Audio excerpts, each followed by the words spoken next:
ஒரு 2-3 தினங்களுக்கு முன்பாக காங்கிரஸின் உயர்கல்வித்துறை அமைச்சர் திரு விஸ்வநாதன் அவர்கள் மதுரை மேலூரிலே பிறந்தநாள் விழாவிலே தாவக்க பெண்களுடன் வாடி வாடி வாடி நீ கைப்படாத தேடி அப்படி ஆடினார். மேலூர் உயர்நிலைப் பள்ளி அங்கே ஒரு 13-14 வயசு இருந்த பெண்களுக்கு 15 வயசு இருந்த பெண்களுக்கு இவர்களால் தான் அந்த விழாவிலே பள்ளி குழந்தைகள் கலந்து கொள்ள சொல்லி நின்று அந்த வெயிலே ஒரு அசதியாக இருந்து ஓய்வெடுத்து கொடுத்தபோது கால் முட்டிக்கு மேல் தடை விட்டதாகவும் இவர் என்ன எண்ணத்தில் தடவினார் என்றும் அது ஒரு சர்ச்சை கிளம்பியது. குற்றச்சாட்டுகள் எதிர்க்கட்சிகள் எல்லாரும் இணையதளங்களில் எதிர்க்கட்சிகள் எல்லாம் பரவியது. அப்படி ஒரு விமர்சனங்கள் தான் அவரை விமர்சனத்திற்கு பதில் விளக்கம் கொடுக்க வேண்டும். ஆனால் இவர் அதற்கு நேற்றைய முன்தினம் பத்திரிகையாளர்களிடமும் தொலைக்காட்சிகளிடமும் அவர் என்ன பேட்டி கொடுத்து கொண்டிருக்கிறார்?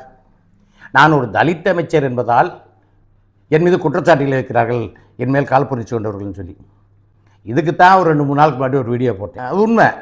சட்டசேவை நிகழ்வுகள் எல்லாமே நேரலையில் நடந்துக்கிட்டு இருக்கு. அதில் மாண்புமிகு முதல்வர்கள் அப்படின்னதை பார்த்துட்டு சில குழந்தைகளே அப்படி செஞ்சு காமிக்கிறாங்க. உண்மையிலே விஜய் அங்கிள் இப்படி பண்ணாருன்னு. 2, இவர் ஒரு உயர்கல்வித்துறை அமைச்சர், கக்கன் பிறந்து வளர்ந்து அமைச்சராகி, அப்படியாப்பட்ட கக்கன் பிறந்து வாழ்ந்து கல்வித்துறை அமைச்சராக இருந்து அப்படியாப்பட்ட அரசு ஆஸ்பத்திரியிலிருந்து முன்னாள் முதலமைச்சர் எம்ஜிஆர் பார்த்து ஒருவர் சொல்லி ஆச்சரியப்பட்டு அவருக்கு வேணும் என்ற உதவியை சொல்லபோது நீங்கள் மக்களுக்கு செய்யுங்கள் எம்ஜிஆர் அவர்களே என்று சொன்னதாக வரலாறு இருக்கிறது. படித்து பார்க்க சொல்லுங்கள் இந்த விஸ்வநாதன் அமைச்சரை. சரி, அது இருக்கட்டுங்க. இதெல்லாம் ஒரு 2-3 நாள் நடக்குதுங்க. நேற்று முன்னாத்து ஒரு கொடுக்கப்பட்டு நான் தலித் என்பதனாலே இது தமிழ்நாடு மண்ணு. அண்ணாமலை தலைவராக இருந்தபொழுது கேடி ராகவனை ட்ரோல் செய்து ஏன் சங்கராச்சாரியாராக ஒரு சமயம் இருந்தவரையே பெண்கள் விஷயத்தில் குற்றம் சொன்னவர். மேற்று குடிமக்கள், நடுத்தர வகுப்பினர், பிற்படுத்தப்பட்ட வகுப்பினர் அனைவரும் மீது இந்த குற்றச்சாட்டுகள் எத்தனையோ காலத்தில் எப்பொழுதோ இருந்திருக்கிறது.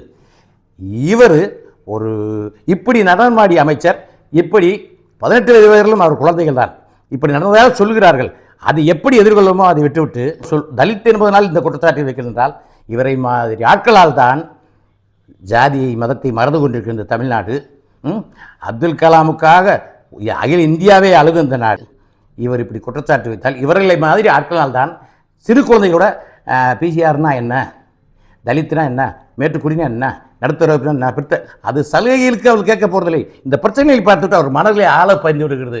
இது ஒரு தவறான முன்னுதாரணம். இவர் அமைச்சராக இருப்பதற்கே தகுதி இல்லாதவர் என்பது மக்களிடத்தில் விசக்கருத்துக்களை விதைக்கக்கூடியவராக இருக்கிறார்.